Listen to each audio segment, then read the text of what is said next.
We're going to break out of that to take you straight back to our political editor, Beth Rigby. There's already been a development to this. Beth, what can you tell us? Well, Sky News understands that Angela Rayner, the Deputy Prime Minister, is to leave government. As we understand it, Angela Rayner has resigned from government as Deputy Prime Minister and Housing Minister. That's all the information I have at the moment, but this comes after a torrid few days for the Deputy Prime Minister around property tax and whether she underpaid stamp duty. The Prime Minister has given her support and time to explain herself, but as I understand it, Angela Rayner has had to step down from government. So as far as we understand it, Beth, she has resigned her position as Deputy Prime Minister, as Housing Secretary, but she remains Deputy Leader of the Labour Party. Yeah, as I understand it, and I'm just getting more information, I also understand she has also stood down as Deputy Leader. I have no more information. I am literally getting that as I'm speaking to you on camera. So as I understand it, she's resigned from government. She's resigned also as Deputy Leader. So Angela Rayner now resigned all her three posts. The Deputy Leader is an elected position by the Labour Party, and she has also, as I understand it, resigned as Deputy Leader. So Angela Rayner, the second most powerful woman in the government, she came from working class backgrounds. She worked in the trade unions. She rose right to the top of government, a massive powerhouse within Keir Starmer's cabinet. She has been forced to quit over revelations that she underpaid tax on a property that she bought by £40,000. She told me in an interview earlier this week that it was a mistake, that she did, in good faith, pay what she thought was the correct amount of tax. That turned out to be wrong. The Prime Minister has looked at this evidence. His independent standards advisor has looked at the evidence, and Angela Rayner has had to resign from government as Deputy Prime Minister, Housing Minister, and as I understand it, Deputy Leader. And now there is a massive hole in Keir Starmer's government, and I expect now we will have a wider reshuffle today, and it could even go up, I now think, to cabinet level, given that he now needs to replace Angela Rayner. So there is a big reshuffle coming along. Just to also give you some more information, as I understand it, Rachel Reeves, the Chancellor, I don't think will be moving in any reshuffle. I think Rachel Reeves stays as Chancellor. As for everything else, I think we should expect a reshuffle. As I said, Angela Rayner has been forced to resign, both as Deputy Prime Minister, Housing Minister and Deputy Leader of the Labour Party. Yeah, a pretty big reshuffle right to the very top. And as you say there, Beth, this is seismic, isn't it, for the government, given her prominence, also her popularity amongst the unions and the membership? It is absolutely seismic. She is the deputy leader of the party. That is an elected position. So, and I'm just thinking on my feet as we go through this, there will have to be a leadership contest for a new deputy leader. Will she re-stand in that and try and get a mandate from the members? That's speculation. I don't know what is in Angela Rayner's mind at the moment, but that is the last thing Keir Starmer probably wants right now. It also means a powerful ally, extremely popular person within the Labour Party and the Labour movement and the trade union movement is going back to the back benches. Keir Starmer, I imagine, has seen this report and felt he had no option but to ask Angie Rayner to go, or she saw the findings and she chose herself to resign. I don't have any of that detail yet. I don't have any of the details from the report. It's yet to be published, but clearly Angie Rayner saw the writing on the wall. She has resigned, and you saw in that interview that she gave a very, very heartfelt explanation of her predicament. She had put her family home when she divorced. She put her family home, her share of it, into a trust for her disabled son who has lifelong needs. She then, when she got divorced, then in 2025, she sold the remaining stake of her house in that trust. She used a deposit to buy a second property in Hove on the South Coast, and she said she was advised at the time that she only needed to pay standard stamp duty. That's what you pay when you buy your house. It now emerges that she needed to pay additional stamp duty because it was a second home and you have to pay a bigger surcharge. She did not do that. She said she'd referred herself to HMRC. She said she'd referred herself to the ethics advisor. And she basically said, look, I made an honest mistake. My family situation's complicated. I have a disabled child. I'd set up a trust. I did this in good faith. And that was her explanation. But now it emerges that, explanation or not, she has had to resign from government. And this is a massive moment, both for her but also for the Prime Minister. Yeah, a headache for the Prime Minister, for the government, but a field day for opposition parties, Beth. It's the day of the Reform Party's conference. We've seen Nigel Farage arriving pretty ebullient mood in Birmingham, who said that her position was perilous. The leader of the Conservative Party has also not hesitated in putting her views out on social media. Kemi Badenoch writes, Angela Rayner is finally gone, but it's only because of Keir Starmer's weakness that she wasn't sacked 3 days ago. Britain deserves better. Is that a fair accusation of the Prime Minister, or would you say that generally within Westminster it is being perceived that he has reacted fairly swiftly to these developments? Well, look, so if I keep darting down on my phone, news is coming through to me, so forgive me, I'm not paying attention. I'm paying massive attention. But just on the issue of the Prime Minister, look, I think it's been a very difficult few days for the Prime Minister. You saw him in Prime Minister's questions.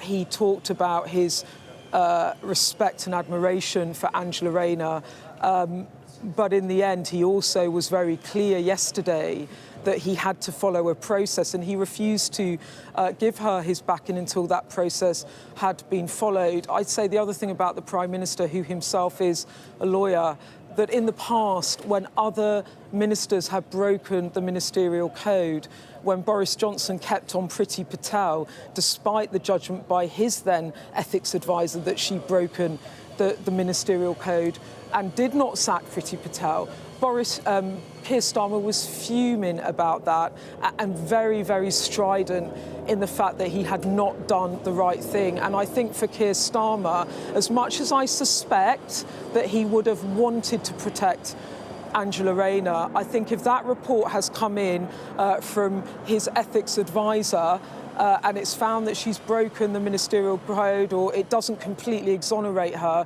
he would have had to ask her to leave. And she clearly has taken the decision to resign after what has been, I imagine, an absolutely awful few days for her and her family.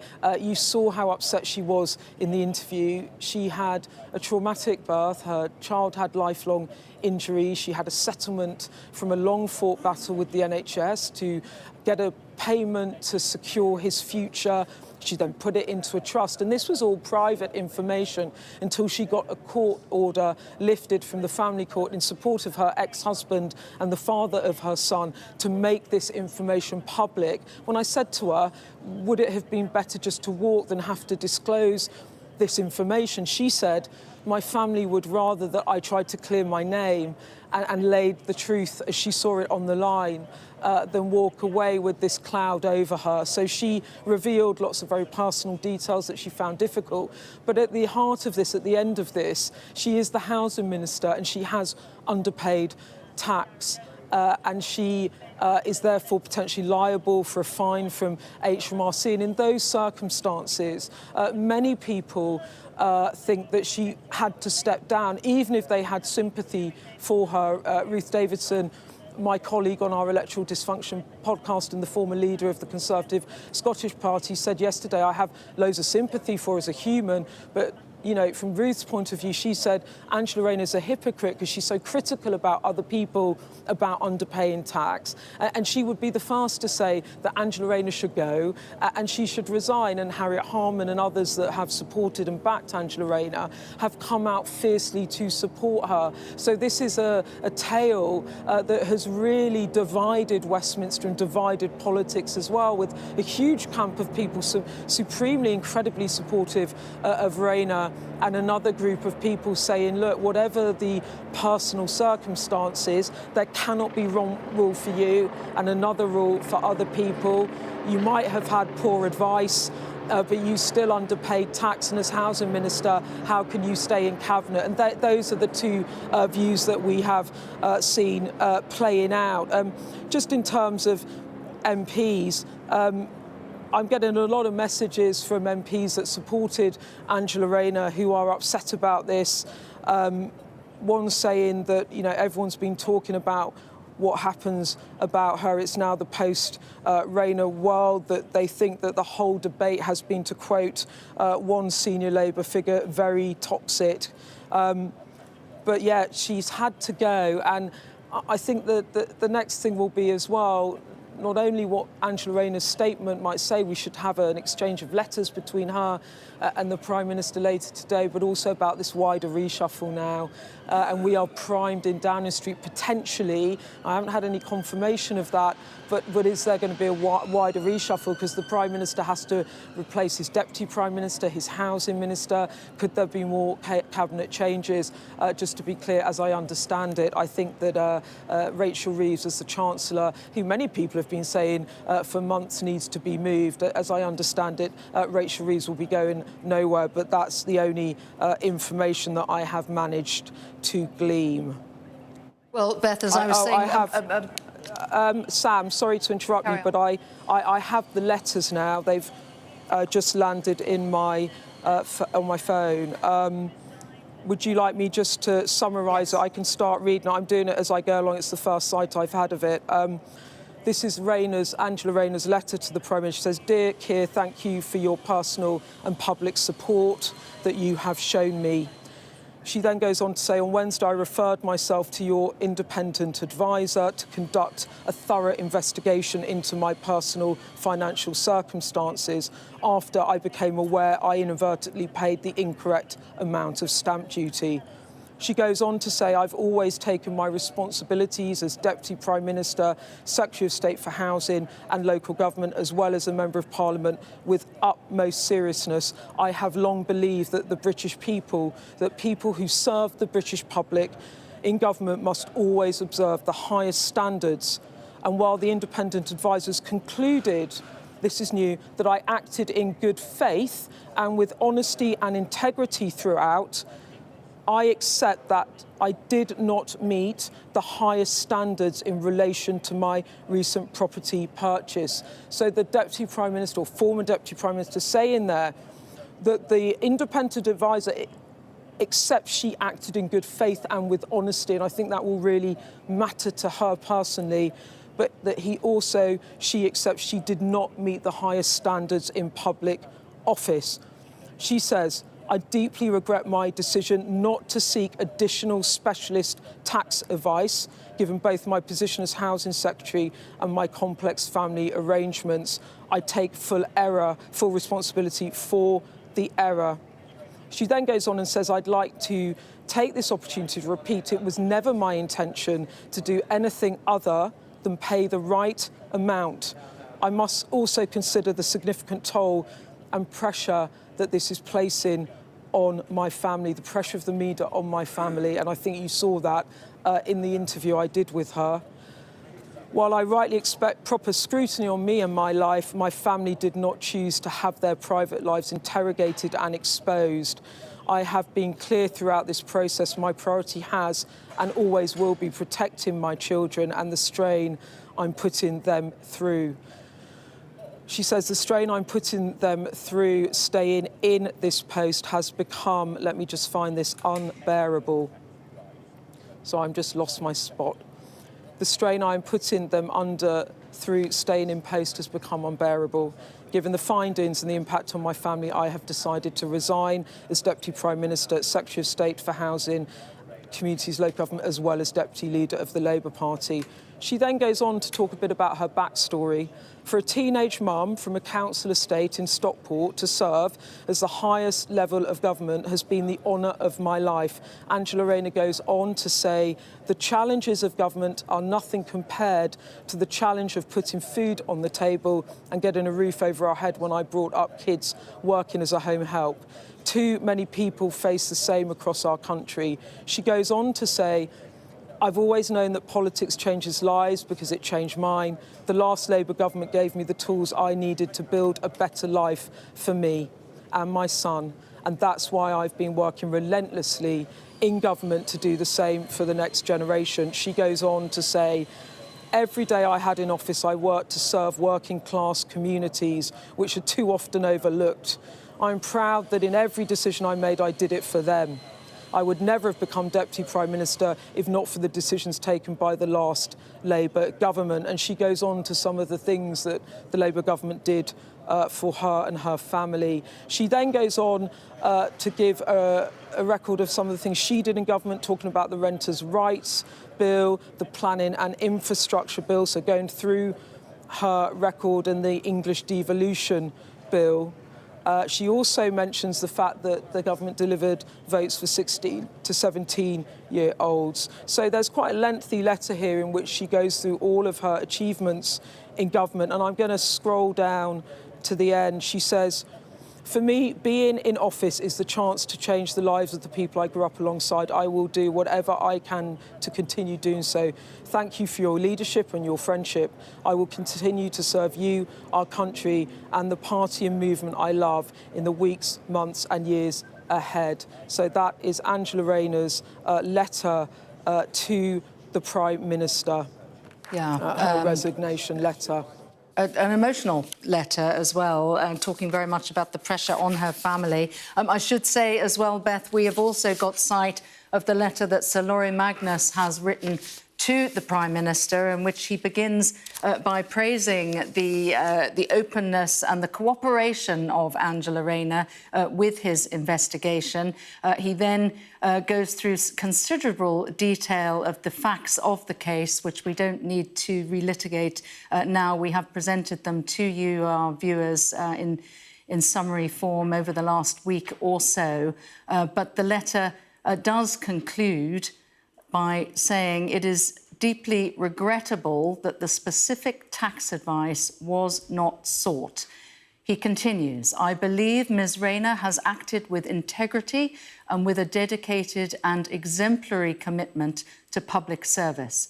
I consider, however, that her unfortunate failure to settle her stamp duty liability at the correct level, coupled with the fact that this was established only following intensive public scrutiny, leads me to advise you, the Prime Minister, that in relation to this matter, she cannot be considered to have met the highest possible standards of proper conduct as envisaged by the Code.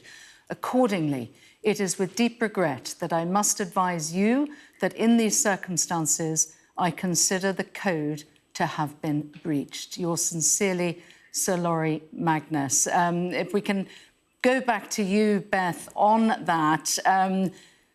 Sorry, yes, please. The conclusions of Sir Lori Magnus there, Ms. Rayner acted with integrity and with a dedicated and exemplary commitment to public service. However, her failure to have settled the correct amount of stamp duty, coupled with the fact that that was only established, and this is key, isn't it, following intensive public scrutiny, leads me to advise you that she is in breach of the ministerial code. Yeah, that is key to it, isn't it? That it was only because of the public scrutiny that this all came to light, and that she then sought further specialist barrister advice, who advised her, as per her interview with you, that she had not paid the correct amount. Look, Sam, I've been saying all morning that if Lori Magnus found that Angela Rayner had broken the ministerial code, Keir Starmer would not keep her on. And that is the conclusion that he has come to, and he acknowledges that she acted in good faith. He acknowledges that she acted with integrity, but the facts of the matter remain that she did not seek the correct legal advice and therefore underpaid the property tax. And yes, that only came through as a problem once it was investigated by the media, and under those circumstances, and you see it there, with deep regret, he says, she has breached the code. And really, despite all the mitigations, despite, I imagine, huge sympathy that both the ethics advisor and the Prime Minister will have for Angela Rayner, that sentence at the end, in these circumstances, the code has been breached, has left the Prime Minister with no wriggle room. That is black and white. I should also tell you that the number 10 has confirmed in the last few minutes the Prime Minister is conducting a reshuffle, and as I understand it, to reiterate, no change to the Chancellor. We are waiting for, oh, sorry, Sam, it's literally just come through on my phone. Forgive me, it is live rolling news. I have got the Prime Minister's letter now to Angela Rayner, and I will just quickly summarise it for you. He says, "Thank you for you informing me of your decision to resign. I'm very sad that your time as DPM has ended in this way." He said, "As you know, we acted in accordance with the strengthened system relating to the ministerial conduct we put in place. You were right to refer yourself to the advisor on ministerial standards and right to act on his conclusion." So the Prime Minister making it clear there that Angela Rayner saw the conclusions and she decided to resign. She saw the writing on the wall. The Prime Minister goes on to say that although I believe you have reached the right decision, it's a decision which I know is very painful to you.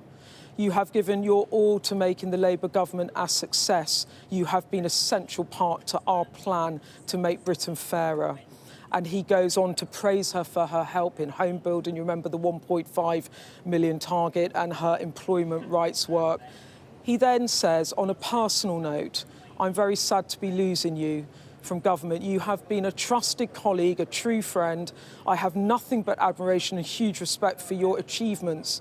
I know many people of all political persuasions admire that someone as talented as you is the living embodiment of social mobility. Keir Starmer ends the letter saying, even though you won't be part of the government, you will remain a major figure in our party. I know you will continue to fight for the causes you care so passionately about. And that is the Prime Minister's letter to Angela Rayner. You can see, Sam, that this is a resignation that on all sides is in deep regret.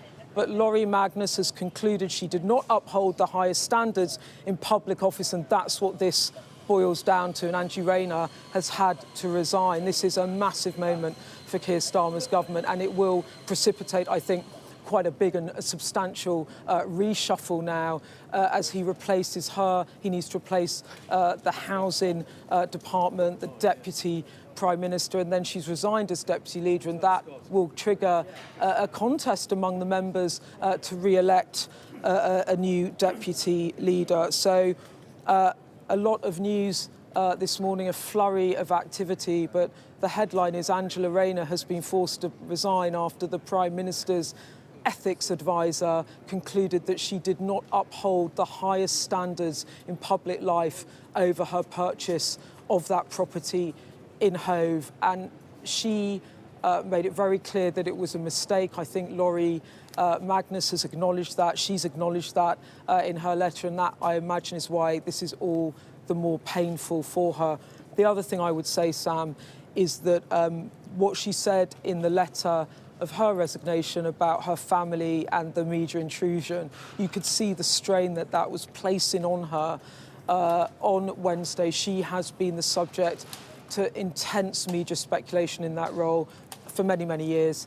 And she obviously decided that also that she just needed to bow out from the spotlight, from public life, in the way that she had been so prominent in order to also protect her family. So this is a huge moment. Angela Rayner is out of government. All right, Beth, we're going to let you catch your breath for just a minute. Don't go far away. Clearly, shockwaves through Number 10, through the government and also the Labour Party itself. As you'd imagine, opposition parties are not wasting the opportunity to react. The Conservative leader, Kemi Badenoch, has had this to say. This was on social media. Angela Rayner is finally gone, but it's only because of Keir Starmer's weakness that she wasn't sacked 3 days ago. Britain deserves better. It's then followed by this reaction on camera. Angela Rayner is finally gone. It says everything about Keir Starmer's weak leadership that he had to wait for a report before acting. The truth is simple. She dodged tax. She lied about it. Her position was untenable for days. Keir Starmer once promised honesty and integrity in politics, but when faced with this test, he hesitated. No principles, no backbone. We Conservatives forced this investigation and were vindicated, but this isn't the end. Questions remain. What did Keir Starmer know and when? Did he mislead the public? He has now lost a Deputy Prime Minister after losing a Transport Secretary, an Anti-Corruption Minister and a Homelessness Minister to scandal. His government is in crisis, and all of this is a distraction from the profound economic crisis the country is facing because of his decisions. Well, we can go to Westminster now and bring in our political correspondent, Amanda Acas. Pretty big day, isn't it, in politics, Amanda? Shockwaves going through the government, through Number 10, reactions from certainly the Conservatives there. What about the accusation that the way that this has played out has made the Prime Minister look weak? Well, I think it's certainly the last thing the Prime Minister wanted to happen at the end of a week, which was meant to be his big reset. It was meant to be the start of phase 2 of government, in which he said he was going to focus on delivery. Clearly, the exact opposite has happened. Rather than focusing on the fact that he's sort of rearranged his setup in Number 10 to try and resolve some of the issues, the lack of progress that have dogged his government in its first year of office, to try and bring the fight to reform, who of course are holding their conference today and over the weekend in Birmingham, and surely going to be delighting at this news. He's been focusing on the downfall of one of the most powerful members of his core team, as clearly you could hear from that letter and the tone, the very sad, regretful nature of the tone of his letter responding to her resignation. There's also the fact as that it has been a drawn-out process, that the Prime Minister himself just a few days ago was on the airwaves defending her at PMQs, talking about how proud he was of her, about her progress from being a single mother at 16 through the union movement up to becoming effectively the second most powerful person in the land, leading on some of the government's most important mission to build 1.5 million new homes and to reform employment laws. Now, these are at the absolute centre of the Labour project under Sir Keir Starmer, and she was really the link with the party, with its roots, with the unions, with the left of the party, with many of its MPs, many of whom are extremely angry with Sir Keir Starmer and his handling of the first year in government, particularly the welfare rebellion that we saw in the summer. It was Angela Rayner who was the one who was able to reach out to the rebels to try and reach some kind of agreement, such as it was. She was a popular figure within the party, and now, as Beth has been explaining, it's not just the fact that she has resigned from the cabinet and that we're going to see this reshuffle in cabinet, but also that she's resigned as deputy leader of the Labour Party itself, which is a directly elected position. Having an election for that position now could well be incredibly destabilising for the Prime Minister, because it's very likely to serve as a kind of locus of kind of resentment and frustration at the direction of travel that the Prime Minister has taken in his first year of office. Now then, there's also the question, of course, of who will be appointed during this reshuffle. We understand that Rachel Reeves is likely to be staying in position as Chancellor, but it seems that Angela Rayner was such a focus of power within the Starmer government that it's going to completely change the nature of that cabinet and how it operates. And clearly the Tories, and indeed the papers, who of course have forced this, have made this happen for weeks. Really, there's been this focus on her, the circumstances surrounding the purchase of this flat in Hove. It's due to the digging of papers like the Telegraph that we have uncovered that this information has been uncovered at all. Clearly, we've heard Kemi Badenoch, Mel Stride really going on the attack, saying it shows that Keir Starmer is weak, that he should have made this decision to sack her earlier. Indeed, the kind of calls that we heard Angela Rayner herself making when she was in opposition, giving no quarter for Nadhim Zahawi and other ministers at the time under the Tory government who had to face similar accusations and investigations from the ethics advisor and so on. We're going to hear far more of that reaction, particularly, I'm sure, from Nigel Farage when he takes to the stage at that Reform conference. It's going to be deeply, deeply uncomfortable for the Prime Minister. Amanda, for now, thank you. We can get more on this now. We can speak to former Labour advisor Chris Lee. Chris, good to see you on Sky News. It's pretty seismic for the government, isn't it? Yeah, it's a big day. I think it is somewhat unexpected. You know, this moved very quickly in the last 2 or 3 days, and I don't honestly think it's the start to the second phase of government that anyone would have predicted or anyone would have chosen. What do you think about the letter from Sir Laurie Magnus to the Prime Minister? Is there any question in your mind that she needed to go? I think the letter, despite talking about some of the more complicated circumstances around the stamp duty and the purchase of the flat in Hove, I mean, the ultimate conclusion, I think, was pretty black and white, that the code had been breached, that the high standard which should be adhered to wasn't met, and on that basis, she had to resign. And within the Labour Party, I mean, she's a totemic figure, isn't she? What will this mean in terms of fissures in the party now that she's not part of well, she's nowhere near the top team? So it's quite an interesting set of circumstances, really, because obviously on the government side, she was Deputy Prime Minister and Housing Secretary. Not all governments have a Deputy Prime Minister. Sometimes the role is left vacant, and I'm sure that will be discussed. But from a Labour Party point of view, she's also resigned from the role of Deputy Leader. So there's now a process that will have to take place over the next few weeks. Labour Party conference is coming up as well, don't forget, for a new deputy leader to be elected. And that is an opportunity, I suppose, for Labour to do a lot of inward-looking, navel-gazing, and maybe there'll be some splits there that rear their head, which at this time is not helpful for the government. You know, they need to be talking to the country rather than talking to themselves, and they'll have to navigate through that over the next few weeks. Was the Prime Minister wrong to offer Angela Rayner his full support when this first blew up in the media?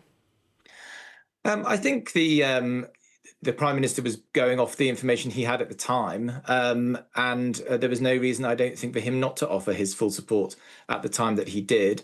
I think it's good and positive that the ethics advisor came back so quickly, and the conclusion came back as quickly as it did, and a decision was made quite swiftly, which I think is in contrast to some of the decisions that we saw at the tail end of the last government.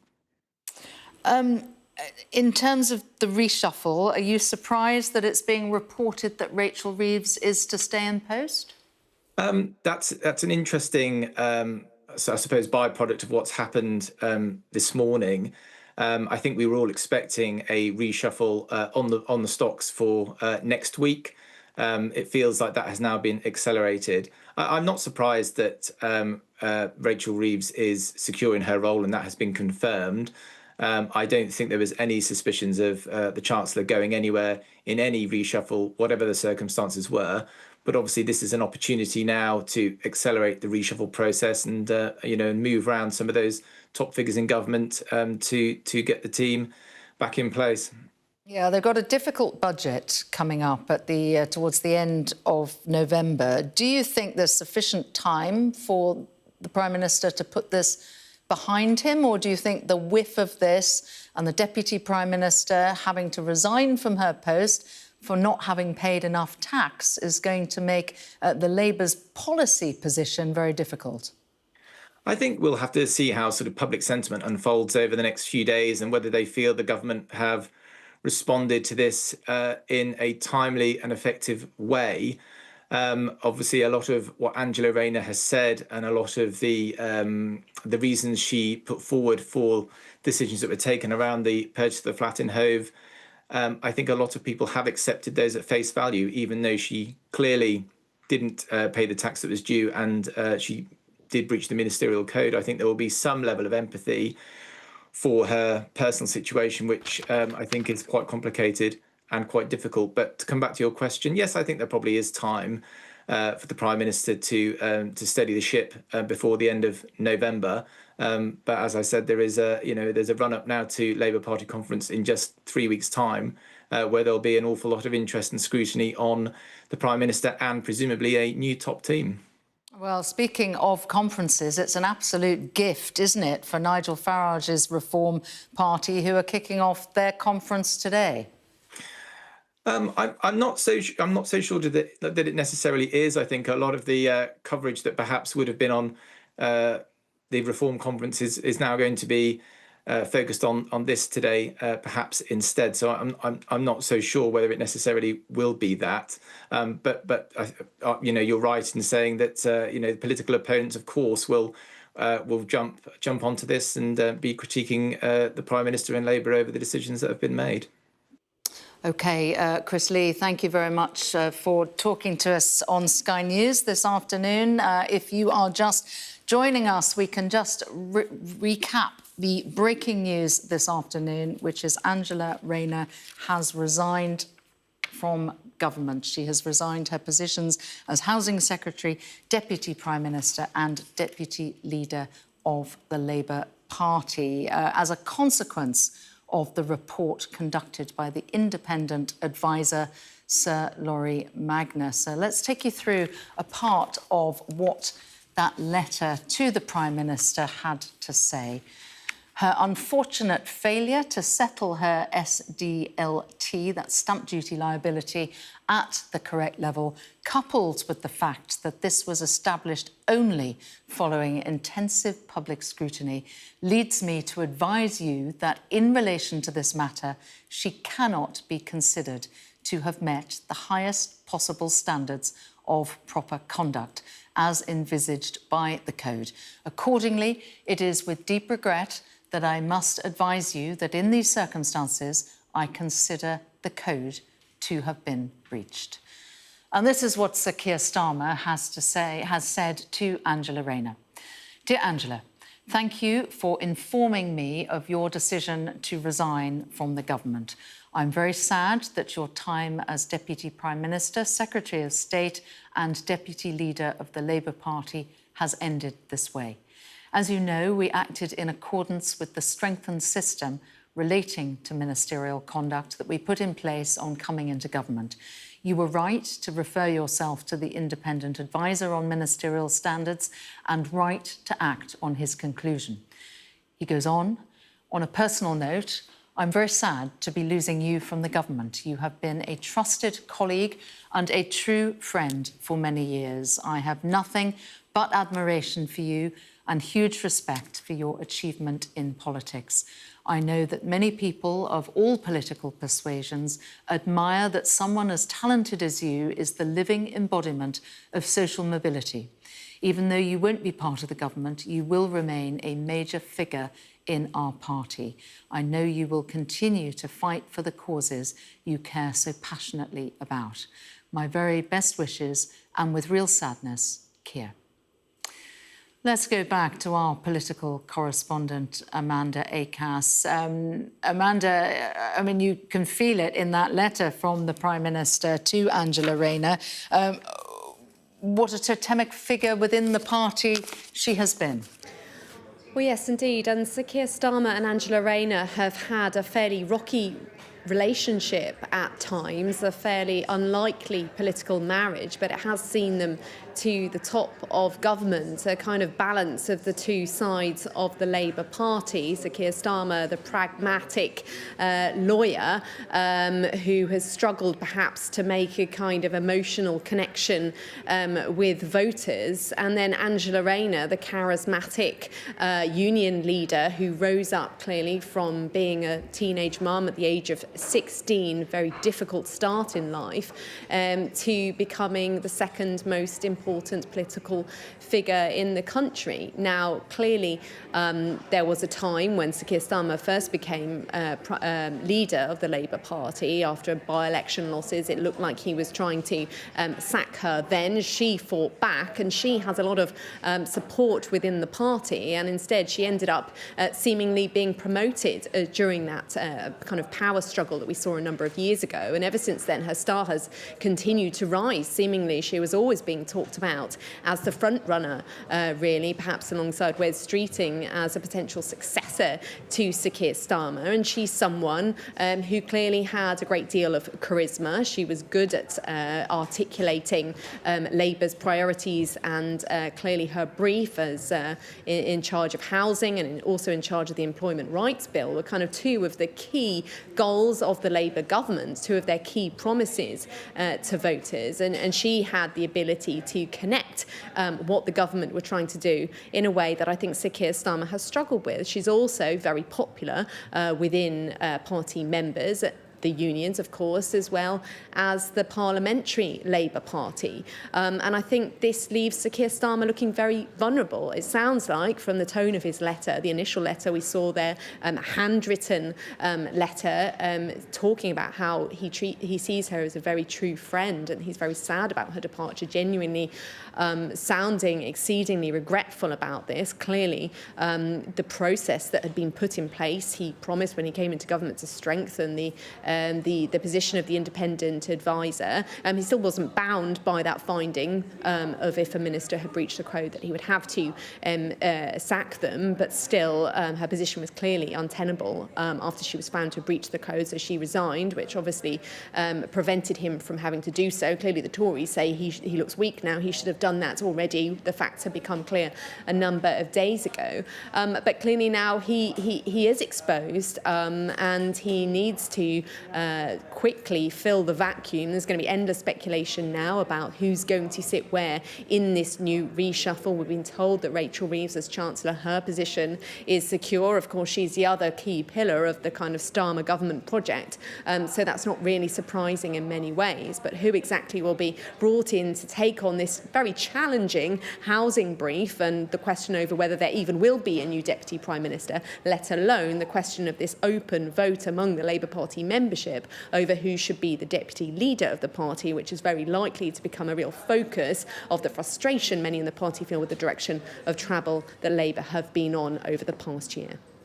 Well, we have brought you excerpts of the letter from Sir Laurie Magnus to the Prime Minister. We've brought you excerpts of the letter from the Prime Minister to Angela Rayner. Let's bring you a little bit now of the letter from Angela Rayner herself, writing to the Prime Minister. She writes, "I deeply regret my decision to not seek additional specialist tax advice, given both my position as Housing Secretary and my complex family arrangements. I take full responsibility for this error. I would like to take this opportunity to repeat that it was never my intention to do anything other than pay the right amount. I must also consider the significant toll that the ongoing pressure of the media is taking on my family. While I rightly expect proper scrutiny on me and my life, my family did not choose to have their private lives interrogated and exposed so publicly.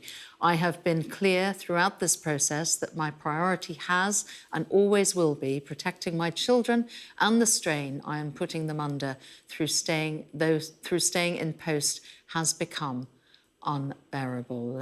Let's go back again to our political correspondent, Amanda Acass. I mean, the interview really that catalysed a lot of this with our political editor, Beth Rigby, earlier this week. You could see her face etched with the stress and strain from all of this. What is the future, do you think, Amanda, for Angela Rayner now?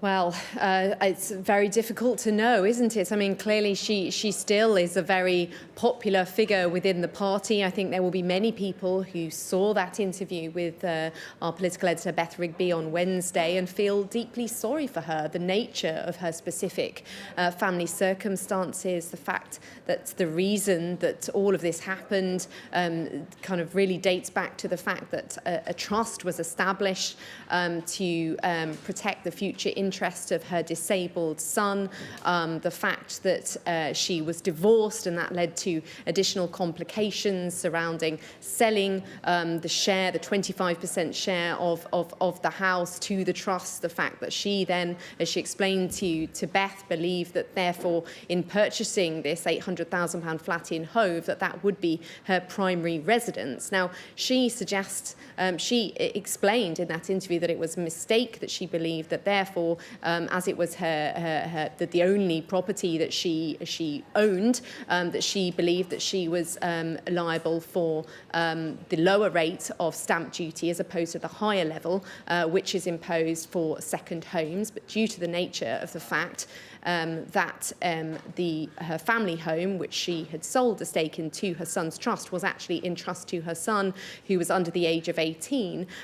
It turns out, she says she found out after consulting with a legal expert on trust law, that therefore she was still effectively liable for this higher rate of tax because she was still seen as having an interest in that home, which at the same time, for practical purposes, was her primary residence. She explained to Beth that she and her husband, her ex-husband, had a sort of nesting arrangement whereby they would spend time at the home when they were caring for their children, but it wasn't the place that she saw as her property after purchasing this property in Hove. And I think what's quite interesting over the past few days is that there have been a lot of questions about the fact that she said she had been mistakenly advised. That's why she hadn't paid this additional £40,000 bill. She explained that she had sought advice from a conveyancer and to trust lawyers.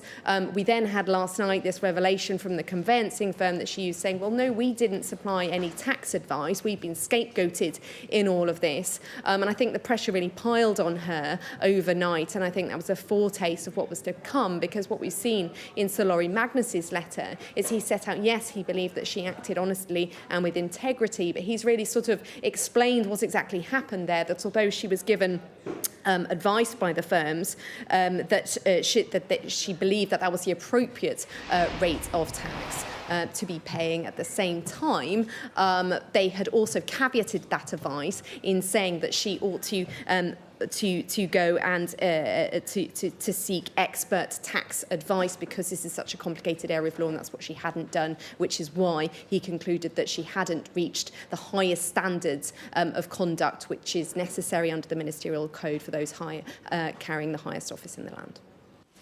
All right, Amanda, for now, thank you. If you're just joining us, we've been bringing you the breaking news of the resignation of the Deputy Prime Minister, the Housing Secretary and the Deputy Leader of the Labour Party, Angela Rayner. We can now bring in James Mills, former Senior Strategic Advisor to Jeremy Corbyn. A very good afternoon to you, James. What's your reaction to Angela Rayner's resignation? I think it's very sad. I think it's sad for not just Labour Party, but also for public life and for politics. I mean, Angela is someone who's from a very ordinary working class background, and she takes her work very seriously in public life, and she should be the sort of person that I think we want to see in public life and in politics, someone who's not just hardworking, that's come from being a care worker, she worked in a trade union and worked all her way up of young children into politics and become Deputy Prime Minister, one of the top echelons of our country. So I think it's a sad loss for public life, as well as the Labour Party. And I think it also, I think that the side of this that people sometimes watch at home and get is politicians are humans, and she's a very human person, and the stress this will put on her family, and she's very close to her family, well, as you naturally believe, but she's very close to her family, and this situation, to have it drawn over into the public domain in the last few days, it would be horrible for any human being to go through. And I think that's sometimes a bit that we always miss from this, the human aspect of your wider family. And that came across in her resignation letter. So no, Angela, for those people which know, she's a really lovely person. She's really down to earth. When you meet her in person, anyone meets her, really gets on with her. She's literally a life in a bubble. I've seen Angela talk to people from all walks of life. And she's a natural person who can relate to anyone from where they're from. So yeah, she's lost the Labour Party. She's a great campaigner, a great communicator, and someone who's very relatable. But I think also in politics, because I think most people, when they sit back and watch TV and listen to people do interviews, they like to be able to listen to someone tell them about their life in a way they understand. But James, politics is politics, isn't it? And the fact of the matter is she was found to have broken the ministerial code. She admitted to underpaying stamp duty. Was there any other option for the Prime Minister other than to seek her resignation? Well, I mean, I'm only going on what was just breaking at the moment. My understanding is that the breach because she didn't seek the correct tax advice, and that's the breach from the ministerial code, not the, sort of. The breach that's happened was that she didn't see the correct tax advice, and I think that's quite a high measure. I mean, my personal opinion is, as I said before, politics can be brutal. If we want to have a brutal politics, and everyone sort of demeans they don't, then you're going to get one. But at the moment, I think focus on the fact that we come from someone who's worked their way up from she's a very working class woman, similar background to myself. She got to the very top of party politics, and I think for her on a personal level, it'll be her family that comes first. But she did seek the correct tax advice when it blew up in the media, and that's what critics will say. Why didn't she seek it at the time of the purchase? I think so I'll be totally honest with you. I think this is a very complicated tax affair. We're talking about trust law. It's not a very sort of, it's not like duty-free sort of tax. I mean, this is a very complicated tax affair, and she sought and I think it's a very simple for any person from ordinary background mistake to make. And I think it's how we judge how people make those mistakes. Was her intent there is there proof that she's done anything to try and avoid paying tax? From what I understand, there's nothing. It looks like she's done anything with intent, and anything done there with any sort of intent and no anything criminal there. She tried to set up a trust to protect her disabled son and a disabled child and put her family first. And then it's been more the regulations that have been caught up. And James, a very complex tax affair. So how do you judge an individual by making that simple mistake? Well, OK, well, she's resigned, so we need to move on. If you were advising the Prime Minister on the reshuffle, what would your advice be? I was asked this a few weeks ago, and my view was that you wanted to do the reshuffle sooner rather than later. He'd either two windows he had was before party conference or in the new year. Otherwise, he'd be forced into a reshuffle after the local elections if the polls remain they are. So he's now been forced to do one before the local elections. He needs to. There's some good stories for the Labour government to tell. The polls tell the story themselves. The only way you're going to turn those stories around is getting out there. And some of the things Angela Rayner was doing, 1.5 million homes that she's going to build. I mean, some of the forecast reforms she was pushing for alone was going to see £500 a year better off for people and about 200,000 new homes a year being built. And that was just what Angela Rayner was doing. So it's getting out and getting that positive story out there. So when he comes to do that, what we want to be looking for is people that are going to communicate that story on channels like yours and across the country on the doorstep. And I think also balancing it in a situation as the party's talking with one voice. I think the biggest problem he's got to worry about is that, there's a vacuum open up to the left of the Labour Party. We need to be in a situation where we're not fragmenting ourselves, where we're making it harder for ourselves to get into a situation where we win back, get ourselves back into power the next election. And so you need someone in a deputy leadership position or in a cabinet that's going to talk with the party from the PLP, from the grassroots, all the way, and the councils all the way up, because he needs someone that's going to be able to articulate the relaunch message I assume is going to happen at this party conference ahead of the budget as well, so they can target next year the local elections. And also the other bit that people aren't talking about, the second half of this parliament. Because the second half of this parliament is also going to be very critical about how they fight the next election and getting that top team together that can, one, communicate, but two, drive through those reforms through government will be the one that main defining lines how they turn around the current polling position. OK, James Mills, fascinating to get your perspective. Thank you. Well, as you can imagine, the various leaders of the opposition parties have not wasted time in responding to that news. We brought you Kemi Badenoch's response earlier. We understand that Nigel Farage has brought his speech forward until 1 o'clock. He was due to speak later this afternoon. He will also be addressing the resignation of Angela Rayner in his speech at that conference. And this is the leader of the Liberal Democrats, Sir Ed Davey. It's clear Angela Rayner's position was no longer tenable. I just hope the government can now move on to help the millions of people in our country who are having a tough time. The cost of living is hitting so many people. Carers and our healthcare system, they need more support. So once we've got this out of the way, please can we focus on what people need on cost of living and on health. Earlier this week you said you had sympathy for Angela Rayner's position. Do you have sympathy with her now? I always said that if the ethics advisor said she'd broken the rules, she had to go and that her position would become untenable, as it appears to have done. My sympathy was with her as a parent of a disabled child. I'm a parent of a disabled child, and the hundreds of thousands out there, and we think about what would happen when we die, when we're gone. But you still have to abide by all the rules, particularly when you're Deputy Prime Minister and a senior politician. And if she's broken the rules, as it appears she has, she had to go. So despite that sympathy, you think this was the right decision if this is what she's decided to do? It's increasingly clear that her position was becoming untenable. We saw all the news overnight. Presumably the Prime Minister's received the report from the ethics advisor. I just hope now the government will move on and start addressing the concerns of millions of people who are struggling with the cost of living, who are carers and need more support, who need the NHS to be far better than it is at the moment, given the state the Conservatives left it in. We do need to start helping people out there. This government has been in office for just over a year. What does this say about the government and the current direction of travel? Well, the government's been huge disappointment for those people who wanted change. People had got fed up with the Conservatives, with the sleaze and corruption and total incompetence of the Conservatives, and they had hope for change. I'm afraid we've not really seen that from Labour. And one of the arguments that I make to people about the Liberal Democrats is that we are a party of change. We've got ideas about how you reform the health service by supporting family carers and sorting out social care. We've been the only party talking about that. We've got ideas about how we grow our economy, for example, by having a better trade deal with Europe and boosting exports and boosting revenue to the exchequer. We're the only party arguing that. We're the only party saying that Donald Trump is bad for our country, for our security, for our trade, unlike Reform, who actually wants to cozy up to Donald Trump. So we're the real party of change, and people desperately need that, whether it's the cost of living, whether it's the health service, whether it's so many other issues. And I'm looking forward to the next few months and years to make sure that people hear that voice from the Liberal Democrats, which people are crying out for. Well, leader of the Liberal Democrats there. I am now joined by Alistair Graham, former chairman of the Committee of Standards in Public Life. So we'll have a pretty good perspective on this. So good to see you on Sky News. This was a complex situation, wasn't it? And the report was issued pretty quickly. What did you make of its conclusions? Well, the conclusion that she had breached the ministerial code was the important conclusion.